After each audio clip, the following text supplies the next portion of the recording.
Hi, everybody. My name is Neil Prime, and today's date is August 17th, 2022. And we are continuing our Shintani Legacy interviews tonight with Sensei Bruce Perkins. And for the record, sir, could you please state your name and your rank? My name is Bruce Perkins. I'm a Kudan with the Shintani Karate Federation. And how many years have you been involved in the martial arts? 48. 48. 48 years, yes. About 1974, 1975, in that vintage I started. Well, what is your martial arts background? I took Taekwondo for a short period of time prior to joining the Shintani Karate Federation. I was still playing hockey at the time, so it just didn't mesh with what I was doing. And when I was done with hockey, then I joined the Shintani Karate Federation. Like I said, that was 48 years ago. Okay. And did you study any other styles? Just Taekwondo. I was just for that was a very short period of time.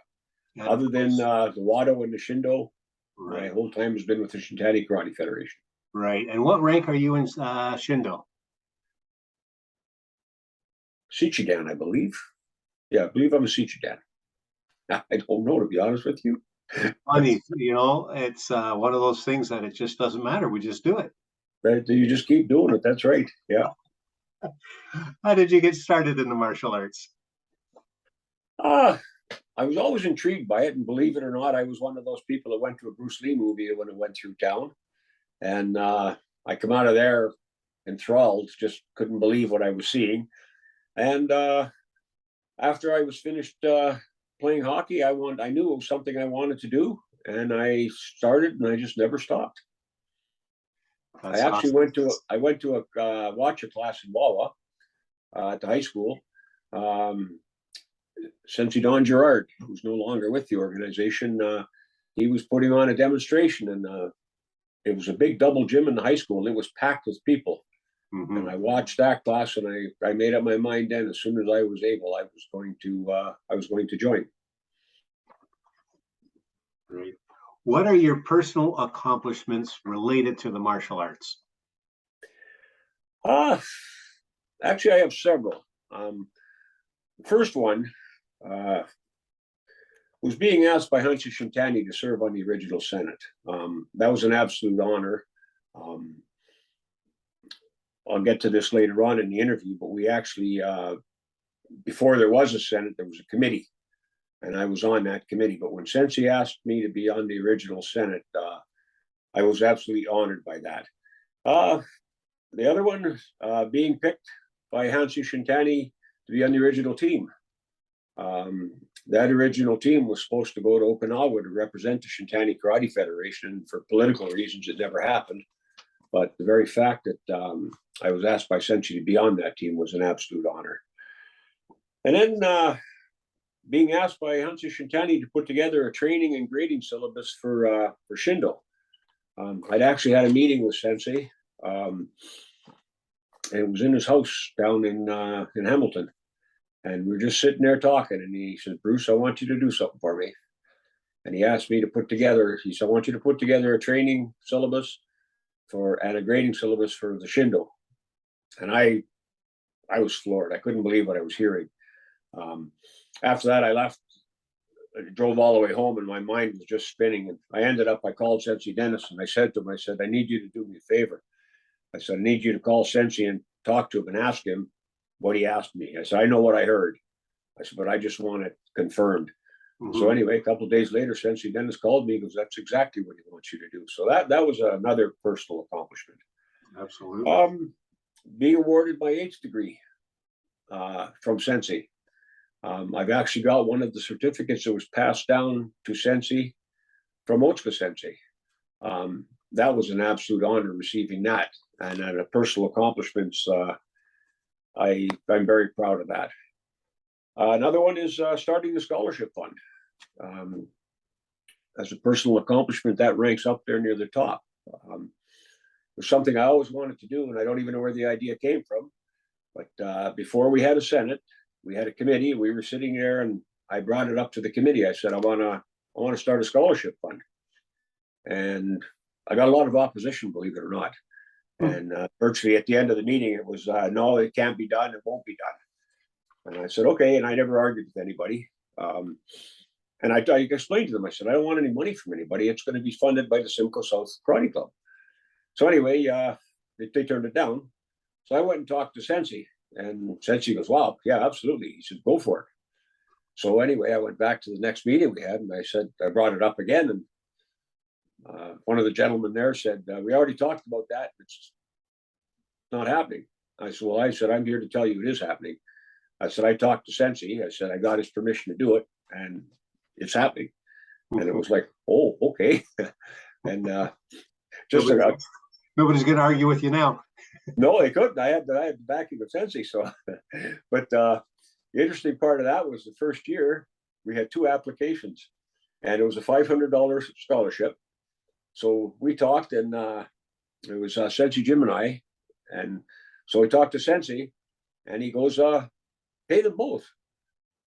I go, well, I don't have enough money to pay them both. I said, I can pay for one, but I'll pay the other one, he said. So that's how we ended up with 2 scholarships, is from, we paid for one, and then Sensei, the organization, paid for the other one. Another personal accomplishment is winning the black belt tournament in Fort Erie. That was one of my, probably one of my better accomplishments personally for on the floor. The other part of that is we won the team competition at Fort Erie, and we used a team strictly from the Simcoe clubs. A lot of other clubs put together all-star teams, and we decided we were going to go just with people from our organization. And it was a Simcoe club, and I got hurt during that, so we brought in Mike Kotluck from the Delhi Club, and he filled in. Sensei Marco got moved up, and Mike filled in. And now the caveat to that was Sensei Corey was there, and she was on our team, and she's from the Fort Erie Club originally, but she had moved out to this area, so she was part of our club. So that was a pretty proud accomplishment. The other one is all the lifelong friends I've made along the way. I consider them personal accomplishments, and it's a lot of them I still converse with today. I've learned a lot from a lot of them. I spent a lot of time with a lot of them, and I've enjoyed every minute of it. Quality of people that you run into through this organization is unparalleled. And the other one, the last one, is all the black belts that I've seen come through the door as white belts, not knowing anything about karate. And I've got some of them that have been with me for 40 plus years and are still there. And that is an accomplishment. I'm very proud of that. That's to see somebody come in as a 6-year-old child through the door, and now I look at them and they've got 20-year-old kids and they're still in karate. That's pretty proud of that. Absolutely. Yeah. Sure. What was your first encounter with Sensei Shintani? It was actually as a yellow belt. I had to drive to Timmins to get graded, and Sensei was running a clinic up there, and it was a high school full of people, and he ran the clinic, and then he had the grading, and I remember watching him, and he walking there, and it was just his presence was phenomenal. Is probably the only way to put it. As a yellow belt, I was, of course, obviously very impressionable, but I was 19 at the time. That would have been 19 at the time. So, what was your first impression of Sensei Shintani? I was in awe. He was gentle. He was kind. Like I said, it was a gym full of people, and he took the time to walk around and talk to people. And it not just higher ranking belts. Like I said, I was a white belt going for my yellow belt, and he took the time to talk to me. He took the time to talk to people that were in the same area I was in. Back then, we used to line up and rank, and it was all white belts and yellow belts in our area. And he took the time, spent the time to talk and explain things to people, and he just had that presence about him that just showed that he was very caring, and he wanted to, to talk to people, make them feel good. So Right, right. yeah. And what's your favorite memory of Hanshi Shintani? I actually have several memories of Sensei. I was lucky enough to have traveled with him on several occasions. A lot of times it was other people involved. A lot of times it was just one-on-one. Favorite times were traveling with him, and once he started talking, you just sat back and you just absorbed it. I love listening to him tell stories about his time in the intern camps, his time growing up, his time through karate. It was just a good time being with him. You just listen to him, and I wish I would have recorded every conversation because I can't remember half of them anymore. But they were always enjoyable. Working on the original cut of tape was another one of my favorite times with Sensei. He spent a lot of time with us. Didn't feel good at the start. We've been doing the P-Nans for years, and all of a sudden we didn't know anything. And one of the other black belts called me up. He said, "How you feeling?" I said, "Not very good right now." He said, "Good, neither am I." It was a 2-year process. And again, I wish I would have taped all the conversations we had with Sensei through that process. But working on that kind of tape was a pretty special time. Mm-hmm. And I mean, it's so important to the organization. It's something that was done a number of years ago, and basically it's the syllabus for what we do. It is, and it's also it's his input. It's permanent. It's a record of what he wanted those P-Nans to look like. Right, right. How did Hanshi Shintani make you feel? He made me feel special, just like everybody else. He could go into a room full of 50 people, and he could make every one of the people in there feel special. He had a way he could focus on your strengths and guide you on how to improve your weaknesses. He could see you. He knew what you were good at, and he just found a way to tweak it. Say, "Okay, Bruce, keep doing this, but try this." And you think, wow, something come at it from another angle you never thought of. It was a weakness that I'd had that he saw and just found a way for me to work and get better with it. Mm-hmm. So what struck you most about Hanshi Shintani? Other than his personality, his ability to read and evaluate people, even in a crowd. I was at a black belt workout one time in Hamilton at the old Japanese Cultural Center. I was up on stage talking to Sensei, and there was probably 50 black belts on the floor. 50 people, not all black belts, but people working out on the floor. And Sensei turned to me and he says, "Who's that guy over there?" He said, "Against the wall." He says, "Third from the back." He says, "Big guy." I looked at him, looked over. I said, "That's Sensei Jim Atkinson." Or that it wasn't Sensei then, he was a brown belt. I said, "That's Jim Atkinson." He said, "He's a big, strong, honest man." And we hadn't started the workout yet. And if you picked words to describe Sensei Jim, you couldn't pick better words. And he had picked that up from up on the stage. And then he says, "Whose student is he?" I said, "He's mine, Sensei." And it was like, "Oh, yeah." He said, "He's a big, strong, honest man," he said. The other thing that Sensei Bruce, yep. You've got your papers Oh, up. I'm sorry. Yeah, I'm no sorry. problem. My cheat sheet, my notes, you're not supposed to see them. The other one was his desire to want to do the right thing all the time. No matter what, you could count on Sensei doing the right thing, no matter what the situation was.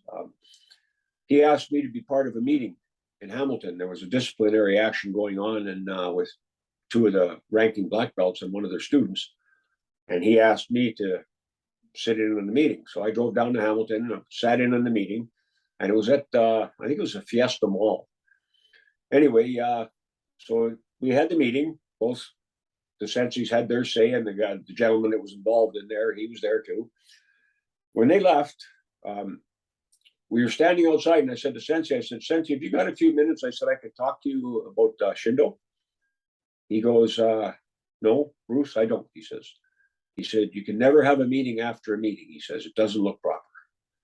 He said, it looks, from the outside looking in, anybody watching, will think that we're talking about stuff at that meeting that we didn't talk about in front of them. He said, it's not right. So I said, oh, okay, I never thought about it, just the optics of it, and I understand it. But I ended up having to drive all the way back to Hamilton to have the meeting after. But anyway, I understood exactly where he was coming from on it. Right. What inspired you most about Hanshi Shintani's character? His honesty, his humbleness, and his strength. Those are rare, especially it's rare enough to find one of those in an individual, but to find all of them in the same individual is pretty impressive. And it's his desire to develop good people within the SWKKF. And he wanted his people to be honest and humble and strong as well. Was there a moment that made you say, wow, or aha, a paradigm moment? Yes. We were working the outside-inside block. And it was at a black belt workout.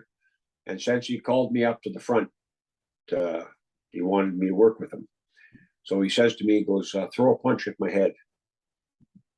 So, of course, Bruce being Bruce, I'm thinking, Jesus, I don't want to hit him.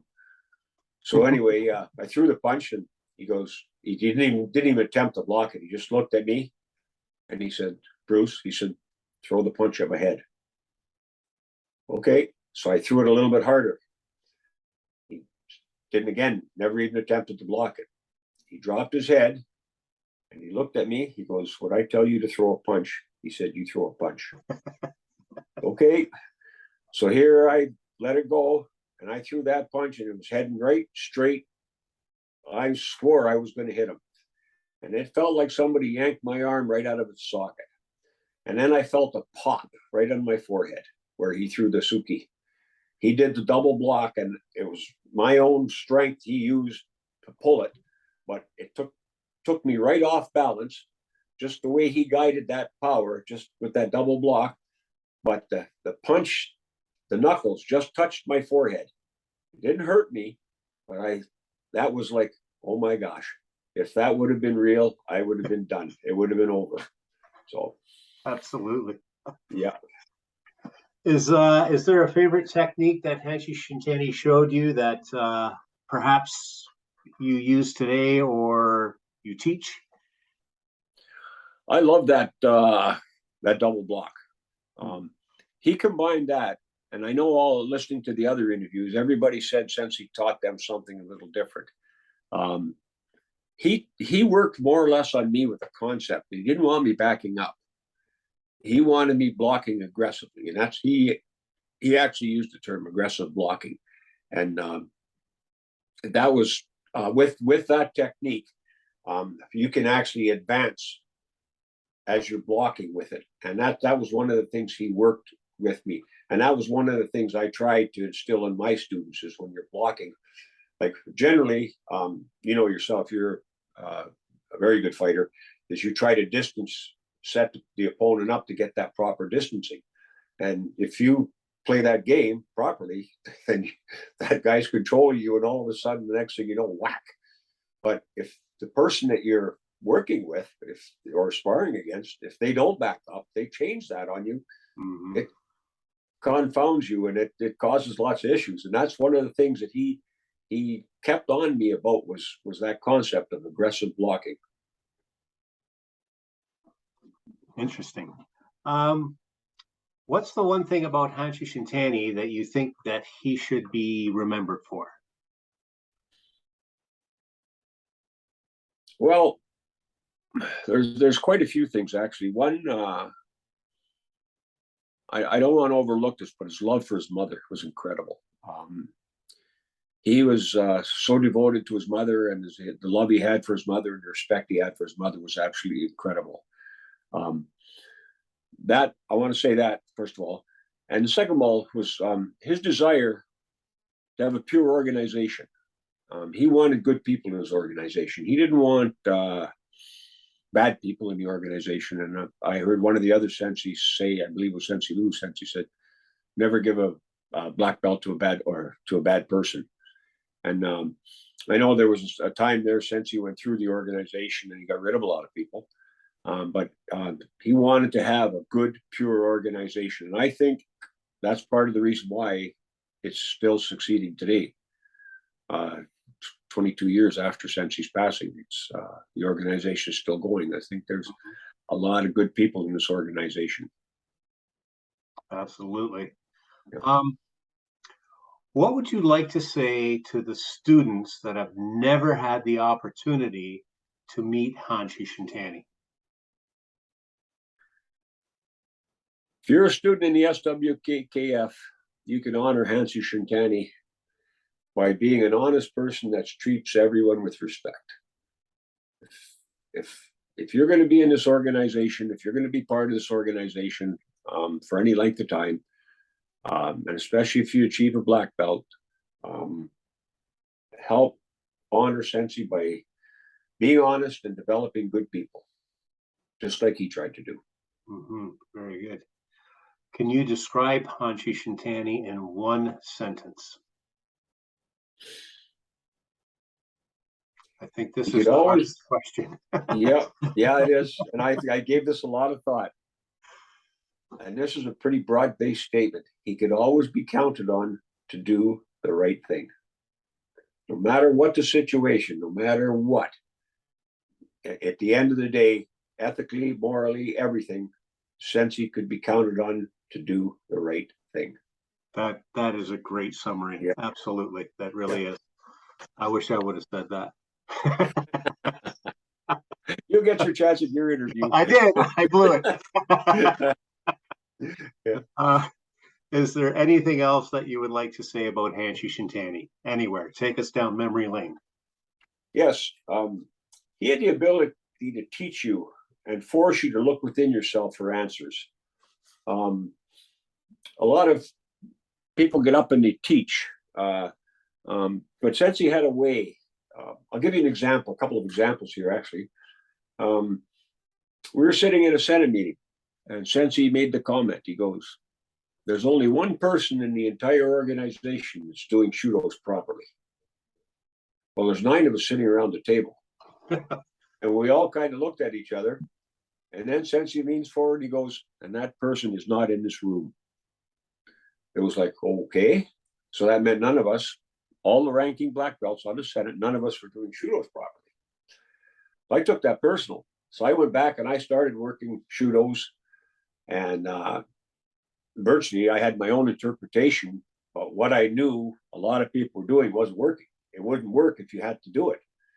And so anyway, I started working shudos with the club, and I think they got sick of them, but anyway, that's okay. But I went back to one of the black belt workouts. I got there a little bit early, and I said, "Sensei," I said, "if you got a minute." He goes, "Yeah, sure."